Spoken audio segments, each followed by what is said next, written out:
I'm James Helder. Welcome to this episode of the Helder and Palmer Show. Quite fortunate enough to be joined by my esteemed colleague Carlton Palmer. Got to say, you look younger every week. Well, every time you come up for London, the sun seems to shine. I've noticed that. Do you know what I mean? It's been raining all week and miserable and cold, and now you've arrived today and the sun shines. So here we go. I'll take that as a compliment, sir. I'll take that as a compliment. Now, I know you made a big move from one side of Yorkshire to the other side of Yorkshire. Can't think of too many players that have made that move either, from Sheffield Wednesday to Leeds.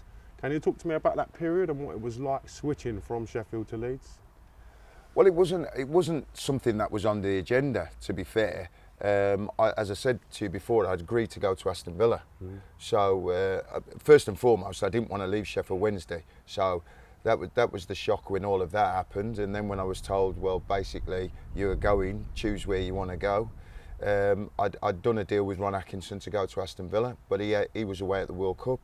Howard Wilkinson had made the offer, so just out of respect I decided to go and speak to him. And I just felt at that period of my career, having worked for Ron for so long, I felt that what Howard had said to me and the things he was saying would be good for me. And so, it wasn't, I stayed living in Sheffield. I did go and look around at Leeds, but Howard was happy for me to commute. At that time, we were training at Ellen Road, so the training ground was at the back. Howard lived in Sheffield, as he was my next door neighbour. Yeah. So, it wasn't too much of a transition, as it were. What was Howard Wilkinson like as a manager? Well, Howard's a bit more, compared to Ron. Ron's a bit more, shall we say, freestyle. Yeah. Ron knows the game inside out, probably the same as Howard. They're both very knowledgeable about the game, but Howard's more attention to detail. Yeah. Restarts. Thursday we used to do restarts all day, like free kicks for, free kicks against, because people don't realise that, if you just watch the Premier League this weekend, watch the Championship or the First Division, 90% of goals will come from restarts. So defending them and attacking them. So we used to work on that all the time. He was very, very, very meticulous in the way he worked, and I liked that side of him. If you didn't know, if I say something to you, you'd find it strange. Ron and Howard are not far from each other. Really? But you'd never know that, because you'd have to be in Howard's inner circle. Yes. Likes a cigar, likes a glass of wine, likes to enjoy the life, but you'd never know that unless you were in his inner circle. You'd never paint that of Howard, would you? No, he loves it. Always well dressed, like Big Ron. Yeah. Always immaculate, liked his clobber. But that side of him, you would never get to see unless you were in his inner circle. Interesting. What was his man management style like? How would he deal with the players? Big Ron was sort of up front and he'd tell you how things was. How was Howard in that respect? Well, you see, when I went to Leeds now, I mean, they just won the league. So they're like a powerhouse of English football when you're joining, aren't they? Yeah, so they've just won the league. And it kind of felt more, when I explain it to you, like say at Sheffield Wednesday, the atmosphere in the dressing room and everything was brilliant. And we had a good team spirit at Leeds, but it was different. It was almost like, well, hang on a minute, you get paid to do your job. Yeah. You're expected to do your job. Yeah. So we had the camaraderie, not the same as Sheffield Wednesday. It was like a business-like, you came in, Strachan and McAllister would be in, like say if training was at 10, they'd be in and already out training by 9 o'clock. It was a different mentality, and it was serious. So winner's mentality? Winner's mentality, that's probably the right word. Well, I think that's unfair to say we didn't have a winner's mentality at Sheffield Wednesday, but the professionalism was taken to another level at Leeds. Yeah. Did you become an instant millionaire by joining Leeds? Yes. Yeah. Wow. Yeah. How did you handle that, having seriously from being at this stage in your career financially to being there? How did you deal with that? Well, I was already comfortable. And had I stayed at Sheffield Wednesday and saw my contract out, I would have been in the same position. Yeah. But yeah, no, it's a strange feeling. It is a strange feeling that you can basically afford to do anything you want to do. Yeah, it's a strange feeling, and it does change you, because remember now I come from Oldbury, working class background. and now I'm in a position where, you know, I can do whatever I like. But one thing I've always learnt from my parents and from Ron and people like that, surround yourself with like-minded people. Yes, yes. So at the end of the day, yes, of course, anybody who earns money, whether it's in football or out, you're always going to act the arse for a while. Yeah. And I was no different to that, for sure. But I surrounded myself with my friends that were from the start. Yeah. So best man at my wedding, Greg, we've been friends ever since. And I remember him saying to me one day, he said, "What makes you think you're better than me? Just because you earn more money than me?" And he said, "Carlton, we've been here with you from the start, and we'll be with you at the end, and we're still best mates now and whatever." And so if you've got the right people around you who ground you and who don't take liberties, like my friends, you know, I used to treat them to an holiday and what have you, but they weren't all expecting me to put my hand in their pocket. There would be times when they go, "Right, Carlton, it's done," you know. Yeah, yeah. So you've got real friends around you, a real genuine circle of people. Many players haven't got that. Do you see many players surrounded by yes men and entourages and stuff when you were playing? Yeah, quite a lot. Yeah. Quite a lot. And you know, wherever there's money, you're always going to get leeches, aren't you? Without fail. Yeah. You know, and you've got to be. I think it comes from your upbringing. You've got to be a different type of person. You know, people who will say things to you to take you back to why you were doing it. I didn't do it for the money. I did it because I wanted to play professional football. And so when that's all stripped back, you know, like even now, Chris Waddle, who's a great mate of mine in Sheffield, when he joined Sheffield Wednesday from Marseille, very wealthy man, but all he was interested in is playing the game of football. He still plays on a Sunday now at the age of what, 60? For the love of the game. For the love of the game, because like it was explained to me, you know, earning money is a byproduct of being successful in any field you're in. Yeah. So when I look at the great players that I've been fortunate enough to play with, the Strackens, the McAllisters, the Mark Hughes, the Ian Rushes of the world, you know, the money's never come into it. It's about their desire. Chase success, money will come. Chase money, you may not be successful. Correct, and you watch the way these guys train. Mark Hughes, you know, he trained the way he played. If you got in the way, you get steamrolled. Ian Rush was unbelievable. Even still now at his age, he's still unbelievable. When we're in Portugal, still running. Really? Still very fit. McAllister, you know, just great professionals. So, you know, you quickly learn if you want to be successful in the game, that the money has to become just a byproduct of what you do, not. You know, and even now I say to people now, and I say to my kids now, that you know, I make the money. Money doesn't make me. Indeed. So when I got divorced and I had to pay out all that money, and I wasn't in as a position I did what I had to do. So I didn't touch my pension. I did what I had to do when I worked abroad. Lucy and I have just done 8 years to put us back in that position where I don't need to work again. So I've never been shy of a day's work, and that's because of all the people that have been around me who've given me the proper advice. I've not finished playing football and carried on living a lifestyle of earning the type of money I was doing. I've cut my cloth accordingly. You know, we've just sold our main house in Sheffield, where we haven't been for 8 years, because we don't need a big house, and living in Shanghai has proven that. We don't need a big house. I don't need a big house to say I'm Carlton Palmer of football. In actual fact, the house that we've got now, that we bought a few years ago, the neighbours are actually nicer than any of the neighbours, apart from Howard, that I've had in the past. Brilliant. Absolutely love that. Just goes to show sometimes you're better off where you fit in rather than where you can afford to live. Correct. Absolutely. You've been through divorce as a footballer. You've been through your ups and downs in your personal life. Would you advise any young footballer to get a prenup when it comes to marriage? It's a difficult one, isn't it? It really is. I mean, there is a. Lucy and I were talking about this the other day. There should be a sense of fairness. You earn the money, so therefore you should get the bigger chunk of it. But, you know, well, listen, it depends. If you've been together, like my ex-wife and I have been together 19 years,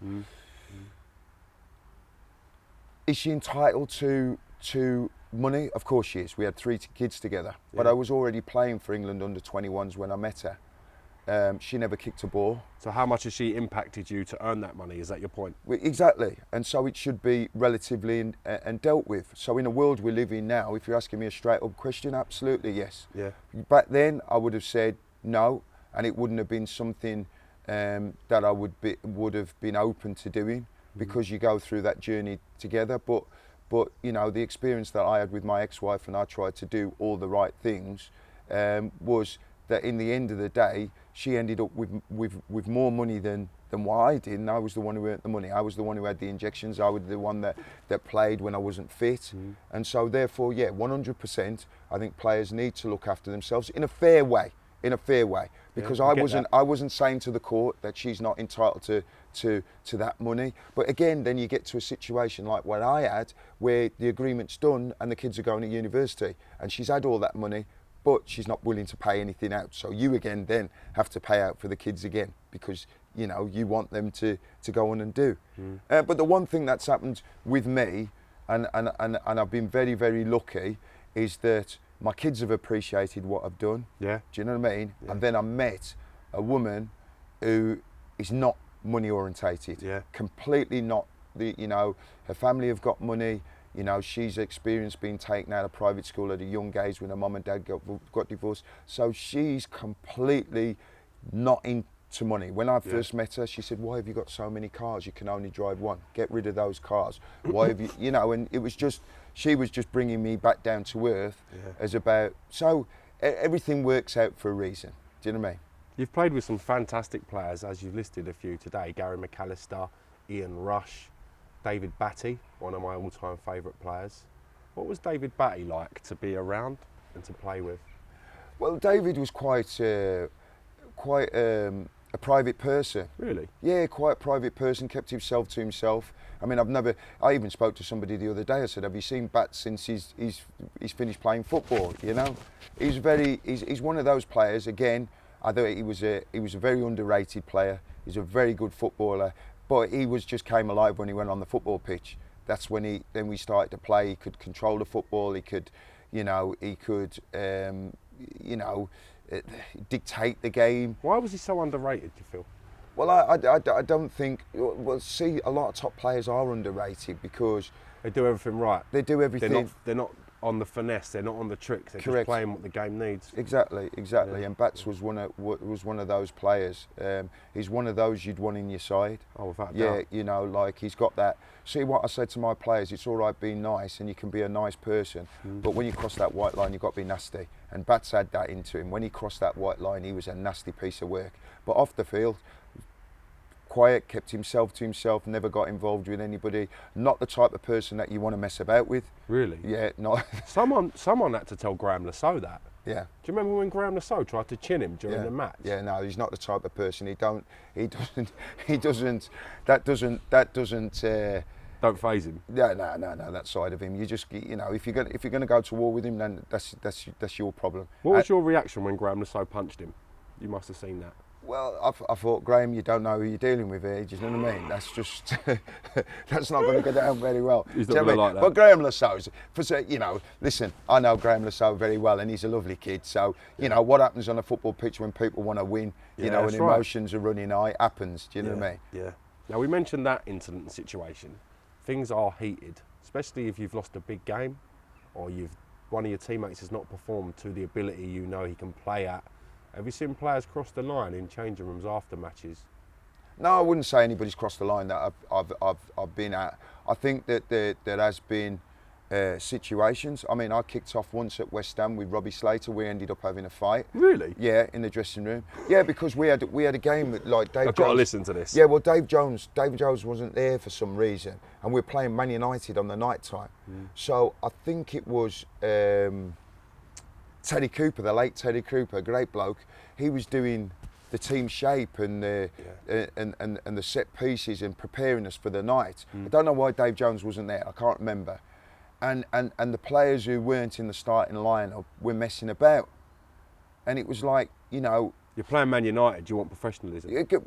Because in a game, it's very rare, 11 players win you the game. Yeah. There's always maybe one or two of your subs that are involved. It's an impact. Exactly, to win you the football game. So, you know, you got to remember, I've just come from Leeds United, where professionalism's of the highest order. Yeah. Do you know what I mean? Yeah. So I weren't happy. I said my piece. He weren't happy, and we ended up in a free-for-all in the dressing room. What, proper straightener? Yeah, proper straightener. And then, you know, we went out that night and beat Man United. Wow. Who won? We beat them. No, who won the straightener? Oh, come on. Yeah, you got a bit of an unfair advantage, didn't you? Being 7 foot. No, but Pinged him off with a jab, didn't you? No, to be fair, we were separated, but they understood. Yeah. You've got to understand my mentality when I went there, when Dave Jones brought me in there. Dave Jones brought me in for a reason. Be a winner. They were 7 points adrift at the bottom of the league. Yeah. So things had to change. Yeah. So he knew that I was going to ruffle a few feathers. Matt Letizia, players in there, they were going after, and then the players he were bringing in, Mark Hughes, Kevin Richardson, Tron Zolvet, were all of the same mindset. So it had to change, and it did change. Yeah. So I know in football you get a lot of eccentric characters. Who would you say has been the most eccentric football manager you've come across in your time in the game? Eccentric? Yeah. Just different.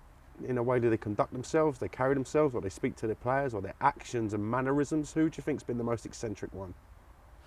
Well, I can't say that any, because, like, listen, I've Johnny Giles, Ron Saunders, Ron Atkinson, Howard Wilkinson, Gordon Strachan, who have I missed out? David Platt. You wouldn't call any of them eccentric, would you? Big Ron's definitely on the eccentric list. He's not eccentric. He's just flamboyant. Flamboyant, yeah, that's a better word for Big Ron. He's just flamboyant. Yeah. He's just brilliant. He just loves football. What was your impression of Brian Clough when you were coming through as a player?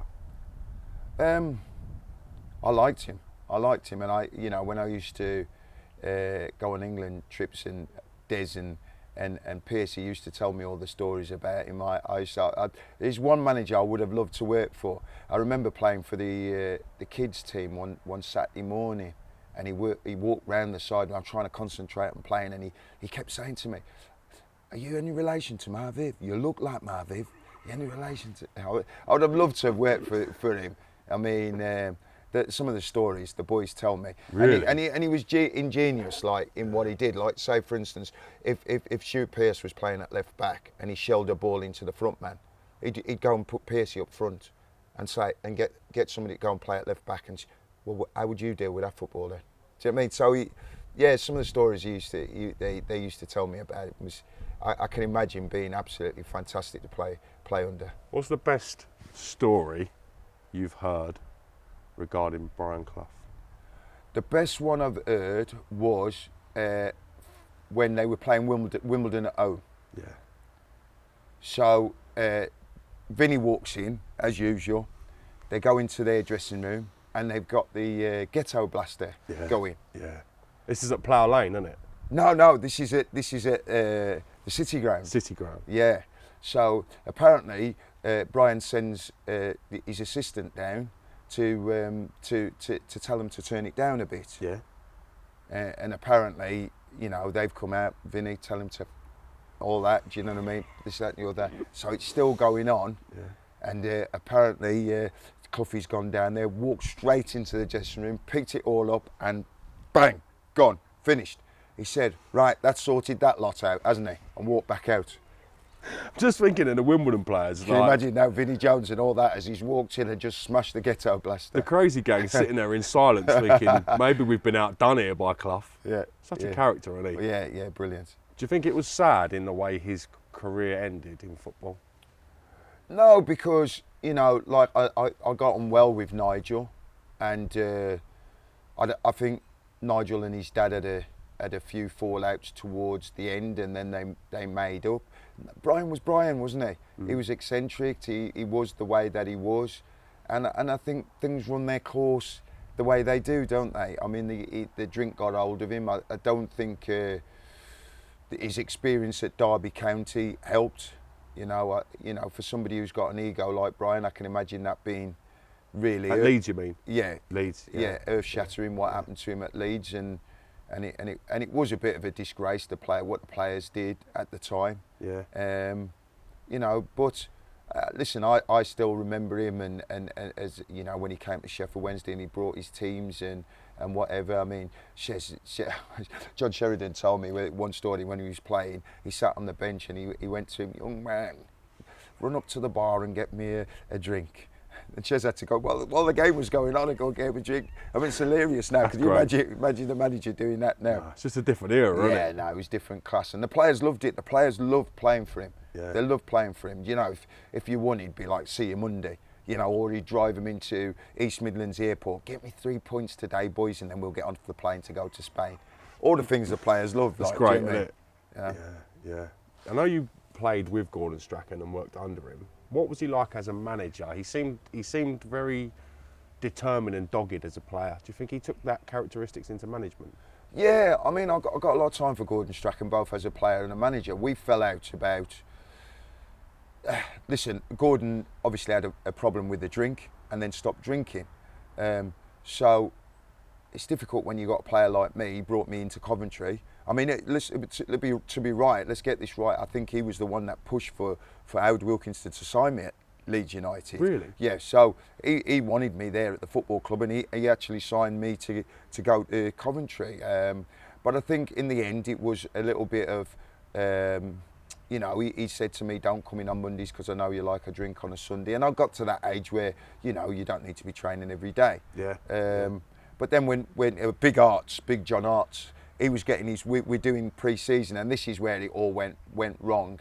We're doing pre-season up in Scotland, and I'm rooming with Big John Artson, legend of a guy, to be fair to you, absolute great bloke, and I'm rooming with him, and we're up there for the week, and we're training hard, morning and afternoon. We're training hard, and you know, we said, like, you know, it's coming to the weekend. Are we all right to go out for a drink?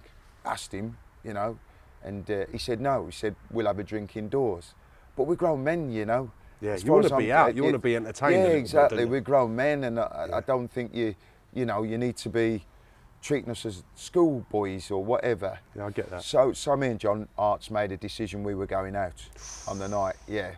So we booked into the old course. What's the old course for those that don't know? So we were staying in the university up there. Okay. So the old course where they play the Open. Right. So me and John Arts have got we booked a suite in the old course, and we've gone out for the night. Went back there in the old course where they all go in the Jigger when they win the Open. It's the pub that's on the old course. Yeah. And we've had a night out. But the best bit about it is Big John Arts, he's hilarious. He goes to me like, listen, we better stay incognito even though we're not going out for a drink. So I've gone to the toilet, I've come back, Big John's on the stage singing. I said to him, which part of this is staying incognito, right? So the next day, Big Arts gets up and packs his suitcase. I said, where are you going? He said, I forgot to tell you I've signed for Celtic. I went, you. So he's done me a kipper. So now you've got to go back and face the music. So he's signed for Celtic. Oh. I'm there now, and Strachan's fallen out with me because obviously I broke curfew and whatever, and that was the beginning of the end. It sounds like someone you won't want to anger, Gordon Strachan. No, well, he strangled the life out of you, just sort of on the point of something. Yeah. So, do you know what I mean? I've got a lot of respect for the bloke. He's a top bloke. He's a top footballing bloke, and for him, I crossed the line, and that was it. And so that's the way it goes. You have to live with it, and you move on, don't you? No, I don't regret it. You don't regret it? No, it's I just don't. One of those like things, I've said, you live your life, you do what you believe is right. If somebody said to me, do you believe in, you know, sticking to the rules and the guidelines? Well, just go over my career and see how many fines I've had for football managers. Really? I've not had any fines from football managers, but there's certain things, like I think we're away, we're grown men. You know, we've been away a week from our families, been training really hard. Yeah. Nothing wrong with going out and having a few beers. So I made that decision and I stand by it. Have you seen managers hold a grudge against players that broke curfew? 100%. Really? 100%. Well, Gordon, that was the end of me at Coventry. Yeah. And I've seen managers do that. Who was the worst for holding grudges? George Graham. Really? Yeah. Yeah, he's you know, listen, you know, he's just not a nice bloke. I ain't going to dress it up in any which way. He had an old school mentality of managing and treating people like kids and not having the respect when he came into Leeds United. You know, the first day he walked in, he called me into his office and said, you won't play for me. Really? Yeah. First day. How did he word it? And he turned around and he said, if you don't think I'll mess you about, then you need to speak to some of the Arsenal boys. And he made reference to some of the Arsenal boys that he'd messed bombed about. out the squad. Yeah, and just messed about. And that was from day one. From day one. And he told me, Harry Redknapp was in for me from West Ham, Joe Roy was in for me for Everton. He said to me, you're not going to embarrass me, and I'm not letting you go anywhere where you embarrass me. It was one of those, you either go to the Championship or as the season unfolded, he let me go to Southampton. And even then, he didn't want me, and he let me go to Southampton and put a clause in that I couldn't play against him. Yeah. So he knew I was a good player. So that was the least of a threat for him for you to go Southampton. Yeah, he hasn't let a good player go. Exactly.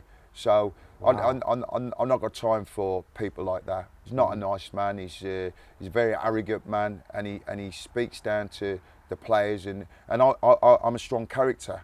You know, I remember he tried to do the same to Ian Rush, and Ian Rush pulled me. He said, Carlton, he said, you're on a good contract. You've got 4 years left on your contract. Keep your mouth shut and get on with your job.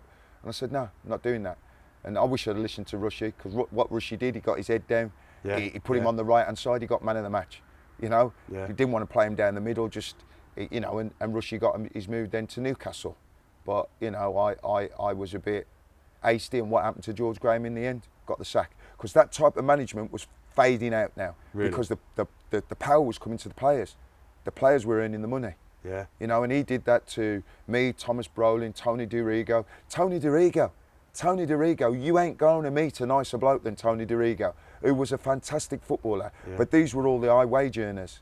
You know, he did it to all of these players and treated them bad. And you know, I get if a player steps out of line, you need to pull the player back into line. But no, he's just personal with George, and you know, I got no time for him. Have you seen him since you left football? Never.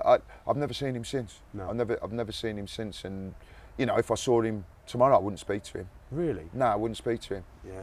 I wouldn't speak to him. I had a phone call.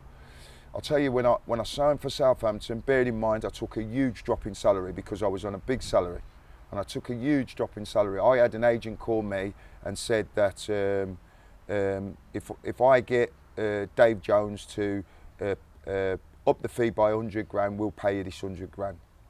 I found the PFA. I'll make you right. You know, he's just an horrible man.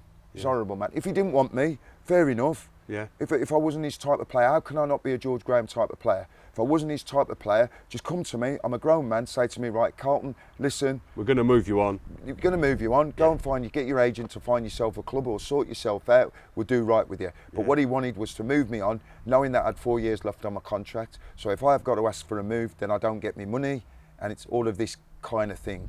You know, so I didn't, you know, I know that the players at Arsenal swore by him, and they won the league and they won great things under him. But it was, from what I gather, you know, at that period of time, he could have got away with that type of management because the players weren't earning that amount of money.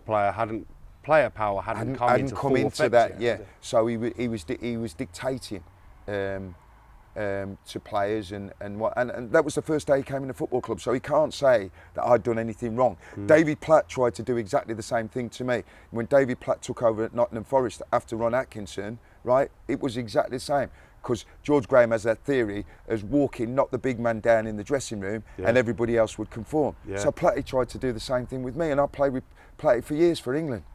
Do you know what I mean? So how is your relationship with David Platt now? Is he someone that you speak to? Is he someone that you sort of engage with? Well, I haven't seen or spoken to David for years. I mean, like I make him a nice bloke in the England squad. You know, he was captain after Gary Lineker, and he was a nice bloke, and I got on well with him. I just couldn't believe, you know what was happening. Do you think it's relatable to someone in the factory getting a promotion to become the boss? Yeah. And then that mentality changes from their old colleagues. Would that be likeable to that? Is that comparable? Well, listen, you can get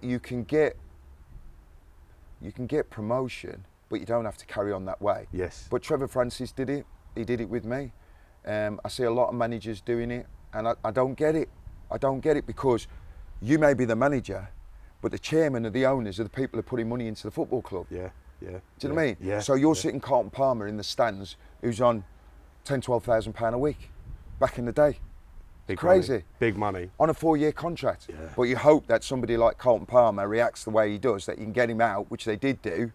Because what happened with me was about 7 weeks into this season, 8 weeks into the season, and Saturday comes around and you're not playing football and you're in a pub and you're watching teams walk out. At the end of the day, you want to play football, don't you? Must be a frustrating time. It was horrible. But then you meet somebody like Dave Jones, who we were a million miles with the money, and he said to me, his words were, when David Plumbing and I flew back to Sheffield, he said, "Do you want to come?" I said, "If you can get anywhere near the deal for me, that's a good deal, I'll come." And he rang me up the next day, he said, I've done it, Carlton, I've got as near as... I said, I'm coming.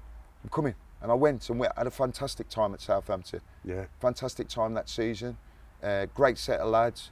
It was a bit fraught to start off with because my mentality was to win. Do you know what I mean? And their mentality was to stay up. So the mentality had to change. Matt Le Tissier there when you were there? Yeah, me and Matt had a spat at the start. Really? Yeah, because Matt was one of those players that, if he wasn't playing, the fans would be chanting his name. He's a legend there. He's an icon. He's an icon. He's an icon there. Yeah. But this isn't about that. This is about winning football matches, right? Yeah. So, I remember going in to see Dave Jones and saying to him, "Listen, what's happening with Matt?" He said, "If I leave him out the team, I'll get the sack." I said, "If you leave him in the team, you'll get the sack in here because he's not fit. He's not fit." So, in the end, with the culture that came into the football club, with Kevin Richardson, with Tron Solvit, with myself, with Mark Hughes, Matt Le Tissier changed. And all of a sudden, in all fairness, at the end of that season, he should have been called back into the England squad. It was a travesty he wasn't called back in. Because once he's fit, and listen, you ain't going to find, you give him half a yard, like we set up a system that we played an umbrella. So me, Kevin Richardson and Matty Oatley, and we were the three in midfield. He wasn't allowed back into our half. And every time we got the ball, we gave him the ball. And if you give him the ball in the opposition's half, right, he can put the ball anywhere. Free kicks, set pieces, he gets half a yard, 20 yards out, he can bury it either foot. So that's, in the end, at that season, he should have been called back into the England squad. It should have been, on merit as well. How highly do you rate him compared to some of the other stars that you've played with?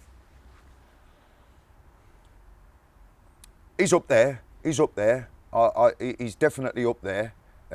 So when we had this spat, it wasn't. What did you have the spat about? Because he was on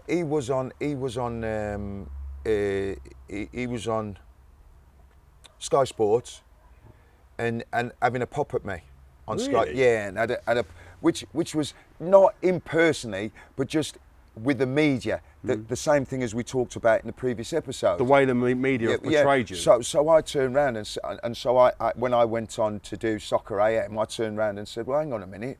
Look how many games I've played, and I've got more England caps than Matt Le Tissier. So how can he have a pop at me?" Do you know what I mean?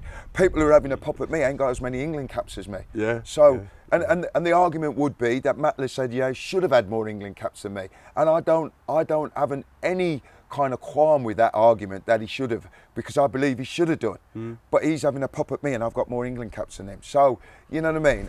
I took a bit on with that. Yeah, and rightly so. Yeah, but I have to say, when I had my heart surgery and I had the heart problem, the first person who phoned me up was Matt Le Tissier. Really? Yeah, and it's squashed now, it's done. It was a bit of, but when you've got to understand, when you're in that media and you're in that, how do you work in the media these days? You've got to have a big following on Twitter, on Facebook. So by saying something controversial, it comes along. But look what they did to Matt in the end. Matt did well for Sky Sports, but what did Sky Sports do into the end? Yeah.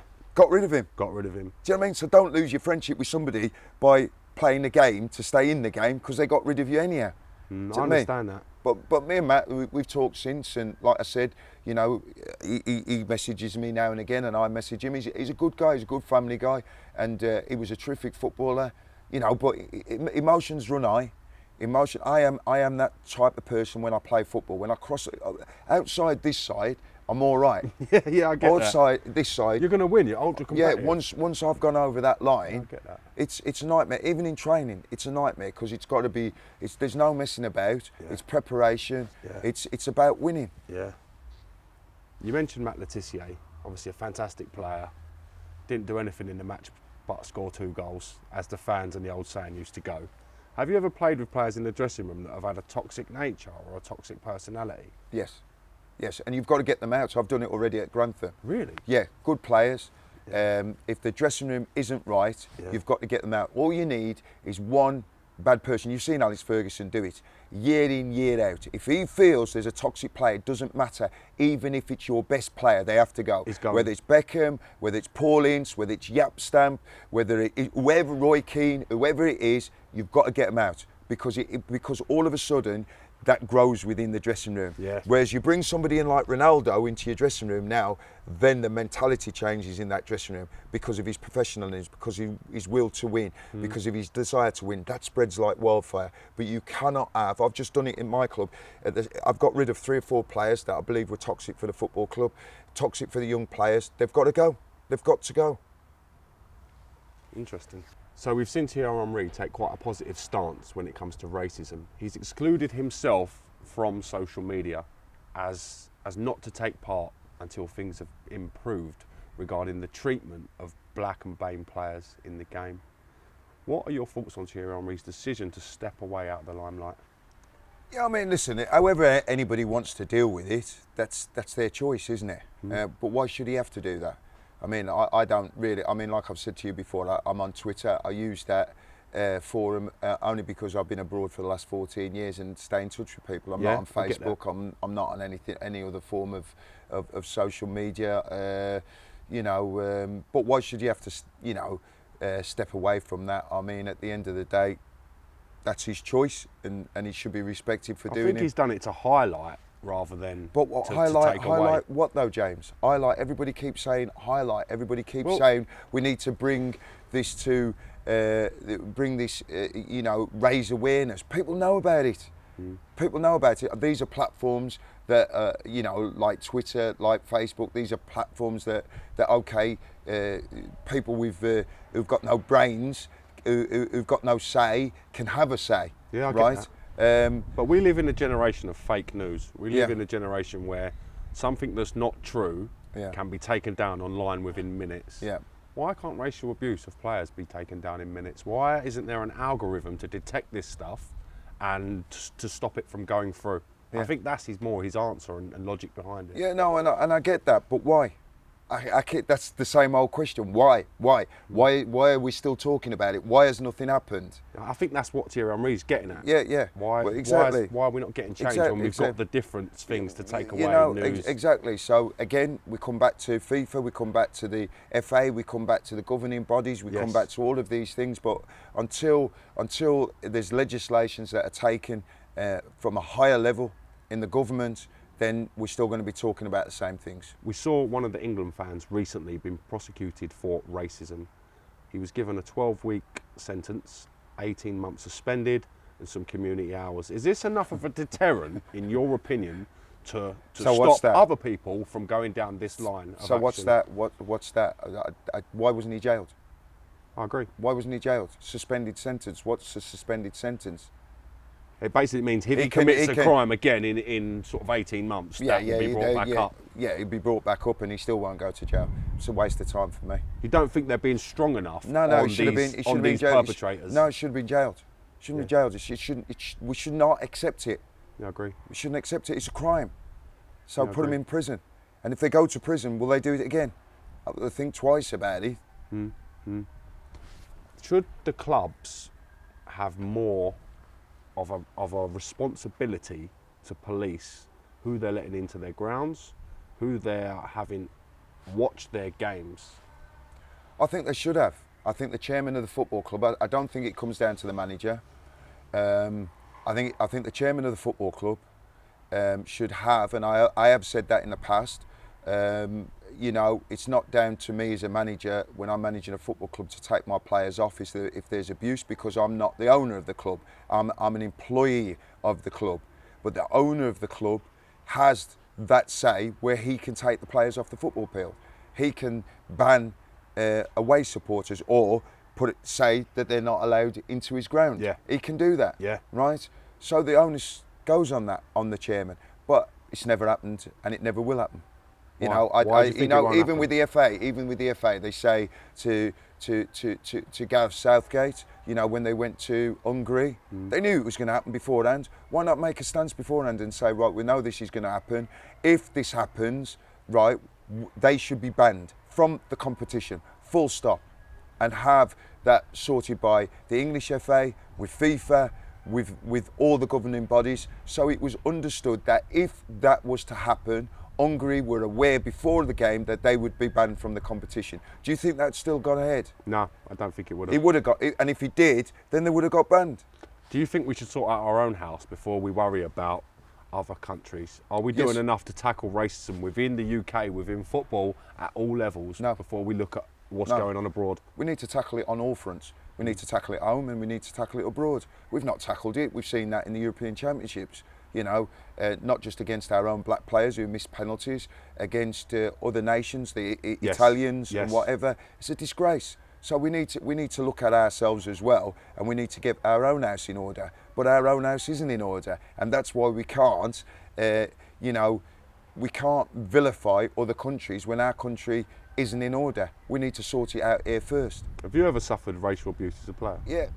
Yeah, quite a lot. How did it affect you mentally? Didn't affect me mentally. No, didn't affect me mentally because I understood that it was, well, listen, if somebody's got ginger hair, what do people do? Target ginger hair. If you're black, they target the fact you're black, right? Yeah. So it's people who, for me, are uneducated, and it's just a form of, you know, it'd be interesting to see how many of them are actual racists who understand the actual, or whether they just do it to think that they can put you off your game. Yeah. Do you know what I mean? Yeah. I've had it from other players within the game as well. Yeah, from other players within the game. What, during a match? During a match, yeah. But more fool them if they think I'm gonna get myself sent off because they come out with racist comments. More fool them. Yeah. You know.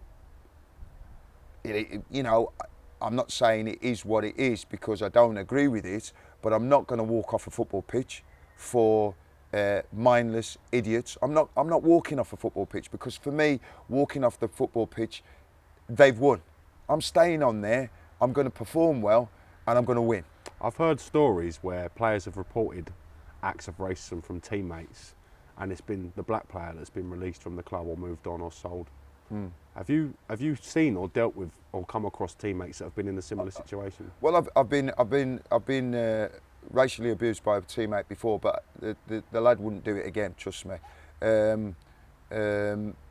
You know, whether things have been said behind my back or whatever, but the one instance that happened with me, the lad got dealt with. He wouldn't do that again. Listen, as I say, it's ignorant people. You know, don't tell me there's not racist footballers who are out there who have not been educated any better. I think we're in an age now where, you know, they should know about it and they shouldn't be acting that way. But who knows when they go home and then they're in their own comfort, what they say and what they do. Do you know what I mean? Who knows? I mean, unfortunately or fortunately, there are a lot of black players in every football club now, and unfortunately, there are a lot of black players who are the best players for their football clubs and for their national teams. So it is what it is. What it is. As I said, the way that it's got to be dealt with is got to be on a higher level, and black people have to be successful, because the more black people who are successful, the more black people are in positions of authority. More black people are in positions of you know, where decisions are made. Then of course we're going to see a change. Are we capable of eradicating racism during this next decade completely from football? No. Well, forget football. Racism is institutionalised. So, you know, football's just a platform for it to come out in. Do you know what I mean? These people who come to football matches, they're racists outside of football. Do you know what I mean? So, as I say, this is just a flat platform for them to show their ignorance. So, will we get completely eradicated? I don't believe so, but I think it can get better. And if you like, it'll be pushed underground a little bit, right? Because you can't be seen to be doing it. Yeah. But will we completely eradicate it? I don't think so. I want to talk a little bit about Andros Townsend trolling Cristiano Ronaldo. No doubt you've seen big players be trolled by other players in your career. Ronaldo didn't seem to handle it very well. What did you make of that situation? Well, it depends why he's trolling him. If he's trolling him because he admires him and, wants to kind of emulate the way that Ronaldo conducts himself and the way he goes forward, I don't see anything wrong with that. Yeah. Me personally, I'd take it as a compliment. If I scored against you and did your trademark celebration, yeah, how would you feel? Not a problem to me. Why not? All the fans. Why not? Why not? I'm on the same thinking of you. I'm just trying to play devil's advocate. Yeah, why not? I don't think there's anything wrong with that. Take it as a compliment. Yeah. Take it as a compliment. He's a trendsetter, isn't he? Yeah. Do you know what I mean? You take it as a compliment. Well, I would anyhow. I wouldn't worry about that. You've played with some fantastic players, as we've discussed. I'm going to ask you to name your all-time Premier League 11. I want you to include a couple of the players that you've played with, only on merit.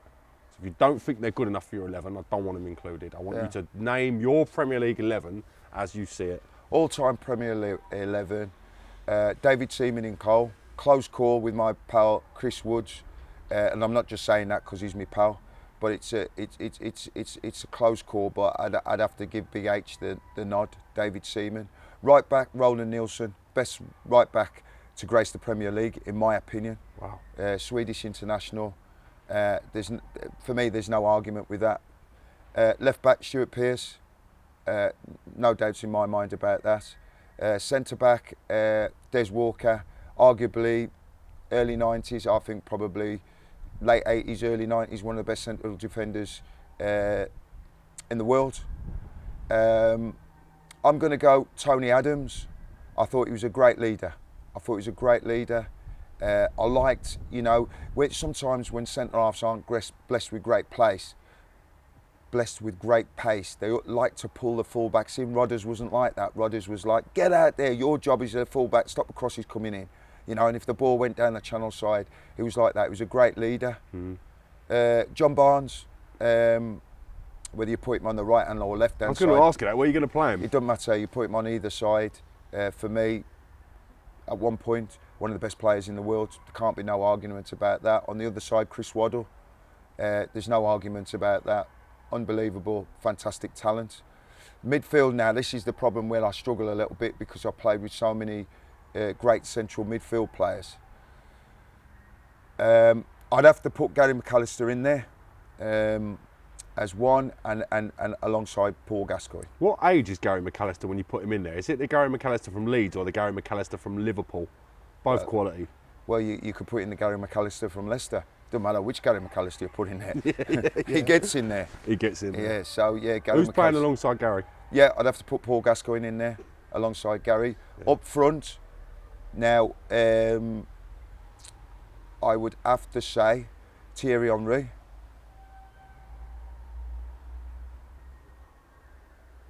Who's playing alongside him? I think I know who you're going to say, but I'm going to wait. I would probably say Ian Wright. Wow, didn't expect that. What a great pick. Yeah, I would have to say Ian Wright. I have to say, I know I played with Gary Lineker. Yeah. And Gary Lineker was a phenomenal goal scorer, a phenomenal player, and in his prime, you can't argue about that. But I'm a great fan of Ian Wright, in league football and at Arsenal. That's unbelievable. That was my era as a child. Ian Wright was my childhood hero. Yeah. People say Ian didn't score enough goals. His highest tally was 18 in one season. But what you've got to realise is, Ian probably got one or two chances that whole game. Yeah. Our whole system was on not conceding goals. Correct. So we would get one chance, Ian would tuck it away. Yeah, no, and that's what he was like. He was a phenomenal finisher. I remember playing against him at Ellen Road, and the first half, and I'd marked him out of the game. He hadn't had a kit, and he walking down the tunnel, he said to me, "I know I'm having a nightmare, but I'll score the winner." Second half, he hadn't had a kick. 10 minutes to go, inside, outside, dings the keeper. I told you, see, ran off. See him. What a man! What a player! Yeah. What a man! Yeah, honestly. But there's a few players I've left out there that. Go on, we'll let you put your bench on there. Well, you got your Patrick Vieiras. Yeah. Not a bad bench. Some player to have on the bench, lad. You got some top players. You got Alan Shearer. Yeah. That's the striker I thought you was going to go with. Yeah, you got your Alan Shearer. Yeah. Which is a tough call to leave Alan Shearer out the side, but that's it. There was some in that area. There's some really good players. You've got three more subs. All right, okay. So on the bench, Chris Woods. I'd go Patrick Vieira. I'd go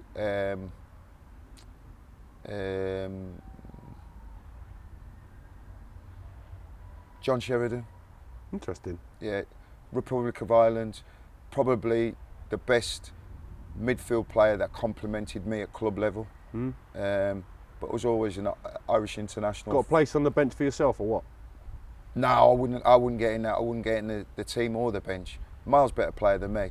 Miles better players than me. I was 100% honest and hard working, but no, I wouldn't get in the team or on the bench. No. I think your physical advantages helped you in your career a little bit. Yeah, of course. But more than that was my fitness. Yeah. My fitness was the one that... We spoke about this before. You excelled at fitness. Yeah, no, my fitness was the biggest thing in the game. That's a leveller in any game. Yeah. You know, so no, my fitness was the thing that I excelled in and excelled in the game. And I knew what I was good at, I knew what I wasn't good at, and I stuck to what I was good at. I'm just thinking where your Premier League 11 would finish in the table today against today's clubs. I'm trying to calculate it in my brain. What, against the Premier League today? Against the big boys today. I'm thinking You're where joking your 11 me, aren't you? No. No, they comfortably win. Do you reckon? Comfortably win the Premier League.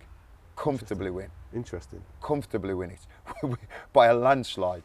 You're talking about proper defenders. Yeah. So you've got to have somebody who plays up front with a jet up their arse to do Des Walker. Yeah. You've got to have somebody who's brave to play down the right-hand side against Piercy. Yeah. Right? You've got Roland Nielsen, who's arguably one of the best defenders, right backs. You rate him so highly, don't you? And then you're going across the midfield four of Waddle, Barnes, McAllister and Gascoigne.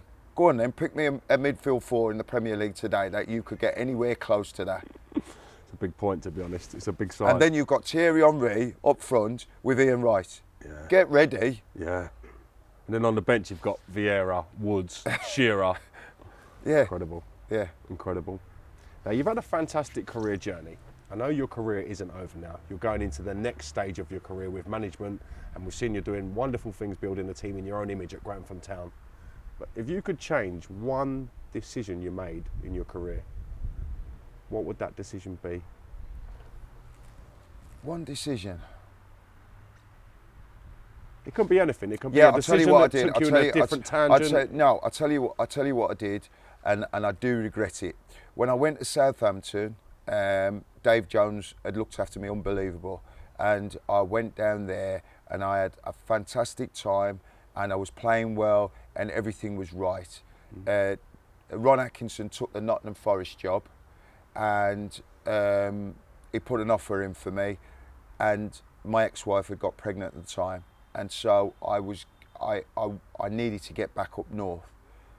A few years later I ended up divorcing her, and that was the biggest mistake I made in football. I should have stayed at Southampton with Dave Jones. He'd negotiated, he redid my contract. What a great man Dave Jones is. Yeah, no, top bloke, redid my contract. I felt, and I said that at the time, I did what I did because I thought it was the right thing for my family. Big Ron as well, influence, I guess? Yeah, Big Ron was the influence. Yeah, no, not really, it wasn't a financial move, you know, but I said that to Dave. I felt I let him down because he had negotiated a great contract for me. He had given me an extension to the contract. You're playing well. You're doing good. And I'm playing well, and I'm doing well, and life was good.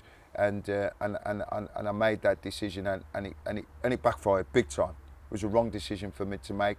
Wrong decisions for the wrong reasons. On the flip side of that, has there been a decision that you wasn't sure about that turned out to be absolutely fantastic for you? Signing for Sheffield Wednesday.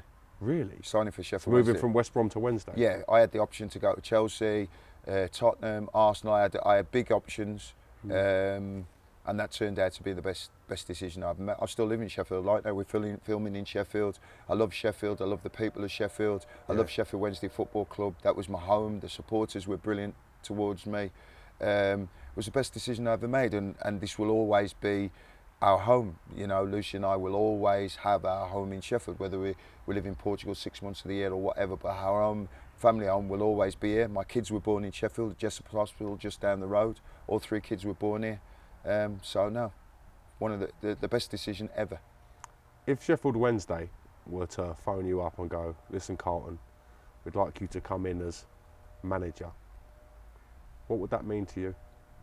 And was it a position that you would take if it came available? And yeah, you was 100%. 100%. Really? 100%. 100%. At the end of the day, it's always going to be, when you've been a club hero and you go back and you don't do well, the fans are going to give you dog's abuse. You know that. You get a little bit longer though, don't you? You get a little bit longer. That is for sure. You get a little bit longer. But you could never say that you wouldn't. It's a bit like Steve Bruce going to manage Newcastle. He was always going to do that, wasn't he? Whether the fans liked it or didn't like it. Do you know what I mean? Yeah. It's your boyhood, your club that you've supported for and whatever.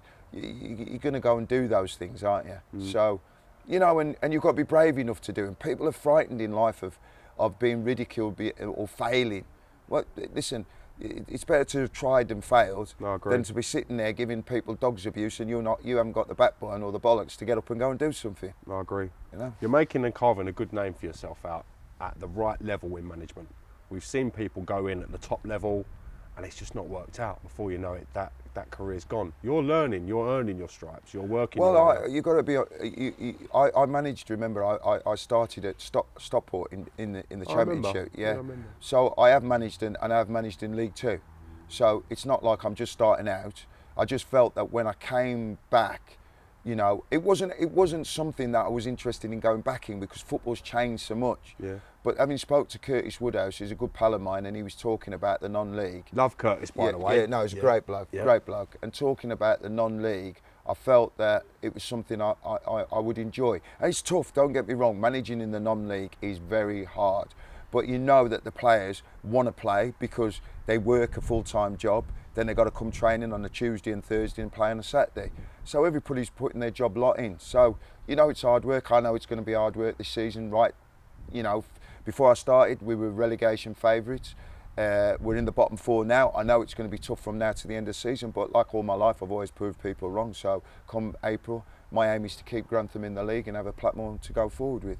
Same old, same old. Will you kit up for him if you need be? I've been subbed the last 2 games. It's not what I want to do. That's fantastic. Yeah, it's not what I want to do because it's not progression. It's not fair on developing the rest of the team. Correct, it's not progression. But when we're struggling for players, when we're down to the bare bones, I can still play if I have to play. So, yeah, no. If I was in that team, I'd be like, Gaffer, come on, mate, get the kit on. Do you know what I mean? You've had 18 England caps. We need you here. We need something. Yeah. Get the kit on, lad. Well, it may be at some point down the stretch, if we need to get results to stay in the league, it will be one of those where I have to say, right, it's not about the development of the football club now, it's just about staying in the league. Yeah. So if it need be with the last 10 games to play, then I will play the last 10 games and I will keep the team in the division, and if that means me having to play, then so be it. I've got to say, I'm loving this show. I'm loving the evolving, how everything's coming together and spending some time with you. It's been a great pleasure recording today's episode. I can't thank you enough for your honesty and kindness. Thank you ever so much, and I look forward to catching you for episode 4. Thank you very much. Enjoying it myself. Thank you.